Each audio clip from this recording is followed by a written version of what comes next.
Well, we're going to take you back through the day so you guys can see what happened from the beginning of the race. We started at 6:30 this morning. Right behind us, everyone was getting ready to line up. We had Lance Armstrong right there in the front. You can take a look right there. That's David Waynes getting ready. This was crack of dawn first thing. Big change.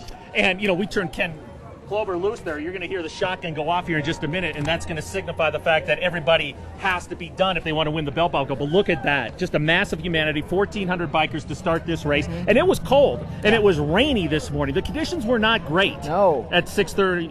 Was it 6:30 this morning? It was 6:30, yeah. Was it 6:30 this morning? It's getting kind of late. I know, we're not sure anymore. Yeah, and they all started off. This is some of the men in the front, but you know, we were talking about those top racers. Rebecca Rush pulled through with a first place win. Lots of people know her for her 24-hour endurance races. She finished the race at 8 hours and 14 minutes. Roxanne Hall, we were talking about her all morning. She finished in just 10 hours. We'd be curious to find out exactly what those numbers look like right now, how many racers have made it through. I know about an hour ago we had 786 out of those 1,600 already through the finish line. So let's keep our fingers crossed. We've seen a few more coming across the line. Still a huge crowd out here today. Incredible to see how many people have come out to support, locals and visitors alike. Yeah, you have to commit a full day. I mean, and people have been out here since the crack of dawn. It's been awesome. All right. Why don't we hear from Lance Armstrong? He set the record, the all-time Leadville 100 record today, so let's hear from the champ. Was there much surprise there as far as who was? Yeah, I don't know what happened in the feed, because when I look back, I went through the feed and we climbed back up out of the feed. I looked back, and there was nobody there except for Matt Shriver, and so I sort of, had to decide what to do. If you wait for other guys, or if you just try to go for the rest of the race by yourself, and it's a little risky to do that. I mean, in the end, you're wasted, but. Okay, we're going to take you out to the finish line right now. So there's Ken Klober right there. Probably got about 2 or 3 racers that have the chance of finishing here in 30 seconds. 25 seconds left to go here. So I think that's it.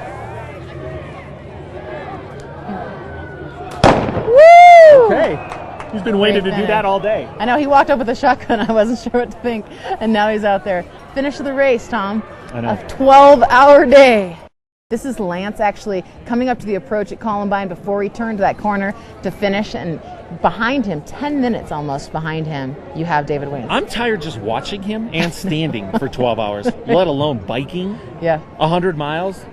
And you know, mountains. He actually got on, he started tweeting right after the race, after he finished with all of us, and he said, to David Waynes, you are an absolute legend and a hero to many. I was running scared. Lance Armstrong, your friend Lance Armstrong actually is what he said. So there he is turning that corner. We're going to show you Dave Waynes next at the crux, because look at Lance just climbing. I know. See, that shows you how difficult it is. We've been showing you people crossing the finish line, but look, that's just part of the climb, and that's what it's like all day. And Lance was alone. I mean, he had broken away, early in the race, probably within 10 miles, and he was racing alone for a good part of the day, not really knowing how far back his competitors were. So, he was pretty lonely out there and wondering where everyone was behind him, and he just had to keep pushing it all day long. Right, and that's a big decision to really break away from some of the other riders and to be out there. So we're going to show you right now, this is a look at David Waynes pulling up, same spot where we first saw Lance Armstrong coming up. They're going to, this is the top of Columbine Mine. They're at 12,600 feet, and he's cruising along. Definitely, he said he really tore his legs up at the very start. Lance was pushing them up those climbs at St. Kevin at the start of the race. He said he could feel it in his legs actually the whole time, obviously the race alone, but with that kind of push. All right, we're going to come back and hear more from Lance Armstrong. He held a press conference right after the race along with David Waynes. We're going to continue to show some of the exciting footage from the race today, but we definitely will hear again from Lance Armstrong, who set the record, the all-time record for the Leadville 100 today. Crushed it, Kirsten. Crushed it. He crushed 6 that hours, record. 28 minutes if you're just joining us today.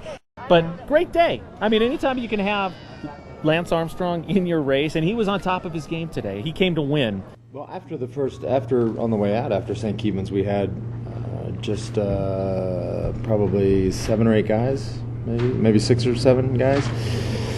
And then, guys just kept dropping off. I think Tinker was there with a couple guys. I guess he had a mechanical, and then as we headed to the second feed zone, we had just 5 of us, and then split up a little bit in the feed, and then it was every man for himself on Columbine. Was there